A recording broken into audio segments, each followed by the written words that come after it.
அண்ணா அண்ணா சாவிண்ணா. Car ஓட்டலாமா? கண்டிப்பா ஓட்டலாம். நீங்க சட்டமன்றத்துல கூட டிஃபன் பாக்ஸ் வீட்ல இருந்து கொண்டு வந்து உங்க கையாலே எடுத்து உங்க வாயாலே சாப்பிட்டு உங்க தொண்டையாலே முழுங்கி உங்க வயித்துக்குள்ளே போனுச்சாமே. என்னால மட்டும் தான் முடியும். ஐயோ இப்ப உங்க காலால வச்சு கார் ஓட்ட போறீங்களா? ஐயோ ஐயோ வாங்க தரணும் ஓடுவோம். இல்ல நான் கொஞ்சம் பயமா இருக்கு. என்ன பையா நான் கார் ஓட்டி இல்ல பாத்தீங்க. நீங்க எவ்வளவு பெரிய மனிதர்கள் புனிதர் நீங்க. அந்த ஏசப்பாவுடைய இதுவே நீங்க இல்ல நான் எனக்கு நர்வஸா இருக்கு. உங்களை பார்த்தோன்னே எனக்கு சுடுகாட்டுல எஞ்சி வந்த மாதிரி இருக்கு. குறிப்பிட்ட கார் ஓட்டி பாத்துப்பீங்களா? அதே மாதிரி பேட்டரி போனா கூட அந்த கார்ல வாயிலே என்னடி சொல்ற? நீ என்ன சொல்ற? வாயிலே வயர் வச்சிட்டு ஐயோ அண்ணா எனக்கு என்ன சொல்றதுன்னு தெரியலண்ணா. நர்வஸா இருக்குண்ணா. அண்ணா உங்களை பாத்துட்டேன்னா அண்ணா அண்ணா அண்ணா உங்களை பாத்துட்டேன்னா இது போதுண்ணா. அண்ணா போதுண்ணா. ஆத்தாடி ஆத்தா எப்படி வருஷத்துக்கு ஒரு கிரிக்கெட்ட சிக்கிறடா சாமி. எங்க ஒண்ணையும் காணோம். தள்ளுற எப்படி ஸ்பீடு பாத்தீங்களா? ஓஹோ ஸ்பீடு அழுது பயங்கரமா போயிட்டு இருக்கீங்களா? சரி இதுக்கு முன்னாடி இருந்து யாருமே இது ஓட்டவே இல்லையே, நீங்க ஏன் அப்படி ஓட்டி பாக்குறீங்க? ஓட்ட தெரியாது ஓட்டல. எனக்கு ஓட்ட தெரியும் ஓட்டுறேன். ஓ அப்ப அவங்களுக்கு ஓட்ட தெரியாதுன்னு சொல்றீங்களா? எனக்கு தெரியாது இல்ல. எப்படி ஸ்பீடு?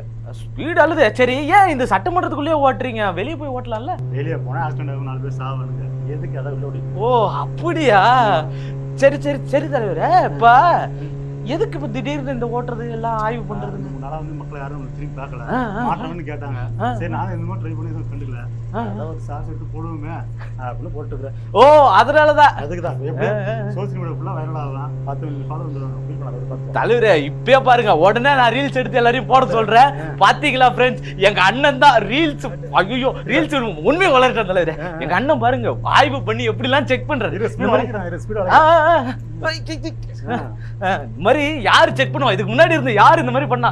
அவங்க எல்லாம் இதெல்லாம் பண்ணவே மாட்டாங்க. எங்க அண்ணன் எவ்வளவு பண்றாரு கேட்டாங்களா மக்கள்? எதிர்பார்த்த மாற்றம் வந்துருச்சு. சூப்பர் தலைவரே. எப்படி மாற்றம்? ஈல் பண்ணாத பாரு வந்து சாய்து பாரு.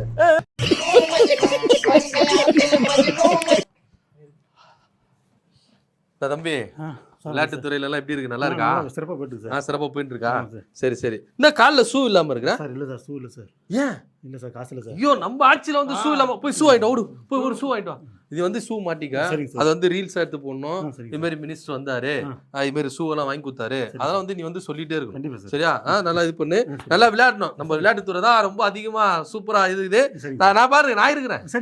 நம்ம அண்ணன் இருக்கிறாரு, நான் இருக்கிறேன். அதெல்லாம் பண்ணிக்கலாம், ஒன்னும் பிரச்சனை இல்லை. சரி சரி. இன்னும் என்ன நீ பைத்தியக்காரனாவே நினைச்சிட்டு இருக்கறல? வர விஜய் அண்ணன் ரீல்ஸ் தான் பயங்கரமா வருது. டேய் அமைச்சர் வந்திருக்காரு, மரியாதை நம்ம டீ பார்த்துட்டு இருக்க. யார் அமைச்சரு? உதயநிதி தானே அமைச்சரு. பைத்தியமாவே ரொம்ப நேரம் நல்லா பேசிக்கிட்டான் ஐயா.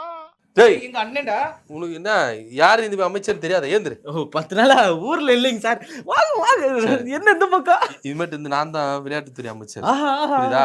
இது மட்டும் இருந்து எல்லாமே நம்ம தான் இது பண்ணணும். உனக்கு விளையாட்டுல எதுனா பொருள் இல்ல அப்படின்னா தம்பி கிட்ட சொல்லு. அவன் எடுத்து நம்மளுக்கு எப்பவுமே ரீல்ஸ் தான். பொழுது விடிய விட மாட்டேங்கிறாங்களே ஐயா. காலையில என்ன விளையாட்டு காட்டுறாங்க, எப்படி எல்லாம் சோதிக்கிறாங்க. அப்படியே இது போடு, மில்லியன் சீல் போவோம் நம்ம எல்லாமே. ஏன்னா நம்ம ஃபாலோவர்ஸ் எல்லாமே அப்படி இதுதான். நான் போடு. சரி.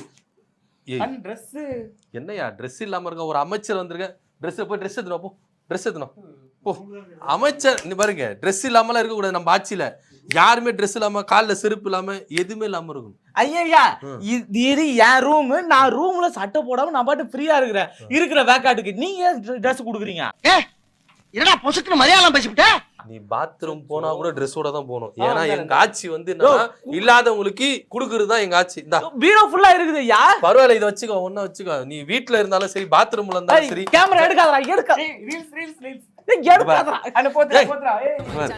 எங்க இருந்தாலும் சட்டையோட தான் இருக்கும். பாத்ரூம் போனாலும் சட்டையோட தான் போகணும். குளிக்க போனா கூட சட்டையோட தான் போகணும். குளிக்கும் போது நனைஞ்சிட்டா குளியா? நனைஞ்சிட்டா குளிக்கணுமா? ஆமா. ஐயோ இங்க படுத்துற நிமிஷம்னால தாங்க முடியலையே. தலை வலிக்குதுடா, தலை வலிக்குதே. எங்க ஆட்சியில யாருக்கும் இல்ல அப்படின்னு பேச்சே வரக்கூடாது. அறிவில்லைன்றாங்களே. என்னது? சட்டை நல்லா இருக்கு. நல்லா இருக்கா? ஓகே. இப்படி பொழைச்சிக்கடா போடா.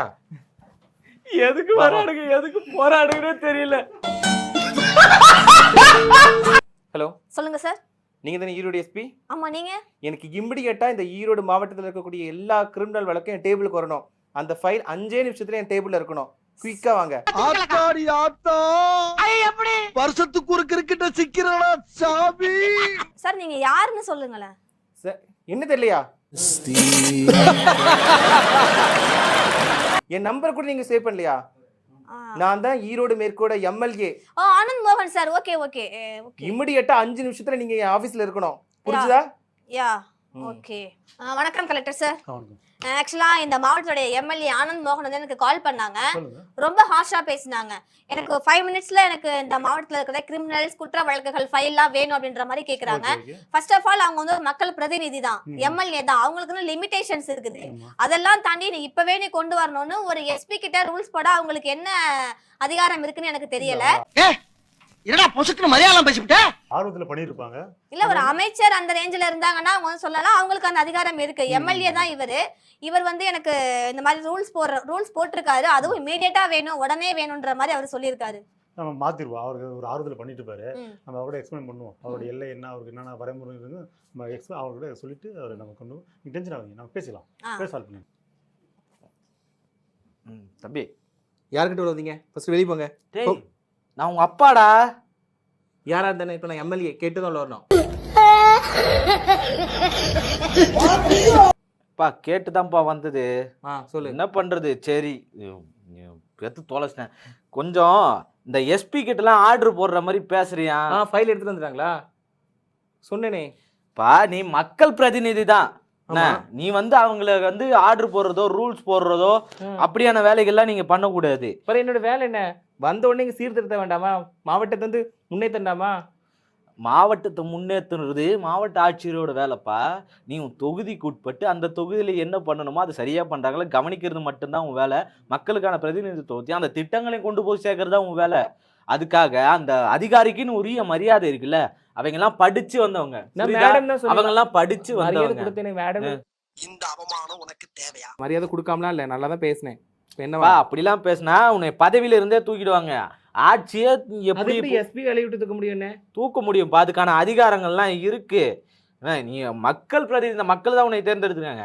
நீ இப்படிலாம் பண்ற, யாருக்கும் மரியாதை கொடுக்கல அப்படின்ற ஒரு வந்துச்சுன்னா அரசோட ஆணைப்படி உனக்கு சட்டம் இருக்க தூக்குறதுக்குன்னு. நீ தூக்க வேண்டிய இடத்துல தூக்கிடுவாங்க. அது மட்டும் இல்ல, உங்க ஆட்சியே இப்ப இன்னொருத்தன் கையில தான் இருக்கு. அதையும் பார்த்து நடந்துக்குங்க. அட்வைஸ் பண்றேன். போடாதப்பா போடா மிச்சர் பார்ட்டி. எங்கள் அண்ணன்ட்ட சொல்லணும் எல்லாத்தையும். அவள் பொம்பளையா எங்கள் அப்பான்ட்டு போய் கம்ப்ளைண்ட் பண்ணியிருக்கான், மாவட்ட ஆட்சிட்டு கம்ப்ளைண்ட் பண்ணியிருக்கான். சி பட் பேசி வேறு அண்ணன் பக்கம் இவா நம்பருக்கு வர போக மாட்டேது. எங்கள் அண்ணனோட பவர் தெரியுமா இருக்கலாம். சி எதாக இருந்தாலும் எங்கள் அண்ணன்ட்ட பேசிக்கிறேன். எடுக்கிறாள பாரு, இன்னும் என்ன செஞ்சுட்டு இருக்கா. எங்கள் அப்பா வேற எனக்கு அட்வைஸ் பண்ணுறான். அவெல்லாம் அட்வைஸ் பண்ணுற அளவுக்கு நான் இருக்கேன். ஹலோ ஹலோ மேடம், யாரு? நான் ஈரோடு மேற்கு எம்எல்ஏ பேசுறேன் மேடம். Okay okay. ஃபைல் கேட்டிங்களாமே? இல்ல மேம், நான் வந்து கொஞ்சம் சீர்திருத்தணும், மக்களுக்கு நல்லது பண்ணணும் அப்படிங்கிறதுக்காக தான் உங்ககிட்ட கேட்டேன். போலீஸ் டிபார்ட்மெண்ட் இருக்காங்க, அதெல்லாம் பார்த்துப்பாங்க. நீங்க மக்களுக்கு நல்லது இல்ல மேம், நான் வந்து எம்எல்ஏல பதவி எடுத்துட்டேன்ல. எங்க அண்ணன் வந்து நிறைய பண்றாருல, இறங்கி எல்லாத்தையும் பண்றாருல. அவர் சொன்ன உடனே நானும் எல்லாத்தையும் பண்ணணும்னு நினைச்சு வந்துட்டேன். நீங்க தப்பா நினைச்சுக்காதீங்க மேம், நான் நல்லது நினைக்கணும் அப்படின்னு சொல்லி தான் எல்லாம் பண்ணினேன். ஏதோ ஹர்ட் ஆயிருந்தா அது தப்பா எடுத்துக்காதீங்க. நம்ம சேர்ந்தே நல்லது பண்ணலாம் மேம். கண்டிப்பா பண்ணலாம். மாவட்ட ஆட்சியர்கிட்ட எல்லாம் போகாதீங்க. ஓகே, கண்டிப்பா பண்ணலாம். உங்க நிர்வாகிகள்கிட்ட பெண்கள்கிட்ட வந்து எப்படி நடந்துக்கணும்னு சொல்லி கொடுங்க. ஏன்னா இப்ப ரீசெண்டா நடந்த பாலியல் வழக்குல உங்க தாவேக்கா நிர்வாகி தான் சம்மந்தப்பட்டிருக்காங்க. இத்தனை வருஷம் இல்லாத குதிரை பேரம் உங்க ஆட்சியில நடந்திருக்குது. இன்னும் பல விஷயங்கள் நடந்திருக்கு. நான் சொல்லணும்னு அவசியம் இல்லை, உங்களுக்கே வந்து தெரியும். அதுக்கேற்ற மாதிரி நடந்துக்கோங்க. உங்களுக்குன்னு ஒரு பவர் இருக்கு, நான் இல்லைன்னு சொல்லலை. அந்த பவரை மிஸ்யூஸ் பண்ணாதீங்க. கட்ட பஞ்சாயத்து, இது மாதிரி ரவுடிசம், இது மாதிரிலாம் நீங்கள் ஈடுபடாமல் உண்மையாக உங்களுக்கு ஓட்டு போட்ட மக்களுக்கு உழைச்சி நீங்கள் என்ன செய்யணும் அப்படின்றத தெரிஞ்சுக்கிட்டு நீங்கள் செய்யுங்க. ஏன்னா நீங்கள் ஈஸியாக வந்துட்டீங்க, தொகுதிக்கு போகலை, மக்களுடைய மனசில் நிற்கலை, ஒரு பரப்புரை பண்ணலை, கொள்கை கிடையாது, கோட்பாடு கிடையாது. ஈஸியாக உங்களுக்கு கிடைச்சிடுச்சு இந்த வெற்றி. உழைக்காமல் வந்ததுனால இந்த வெற்றியோட அருமை உங்களுக்கு தெரியலை, அந்த பதவியோட அருமை என்னன்னு உங்களுக்கு தெரியலை. இன்ன வரைக்குமே கூரை வீட்டில் வாழ்கிற எம்எல்ஏக்கள் இருக்கிறாங்க. இன்னுமே ஏழையான எம்எல்ஏக்கள், சொத்து வழக்குல மாட்டாத எம்எல்ஏக்கள், ஊழல் செய்யாத எம்எல்ஏக்கள் மற்ற கட்சிகள்ல இருக்கிறாங்க. புரியுதா நான் சொல்றதெல்லாம்? ஓகேவா? கேக்குதா நான் பேசுறது? ஹலோ மேம் புரியுதா? புரிஞ்சுது. புரிஞ்சு நடந்துக்கோங்க. பாய்.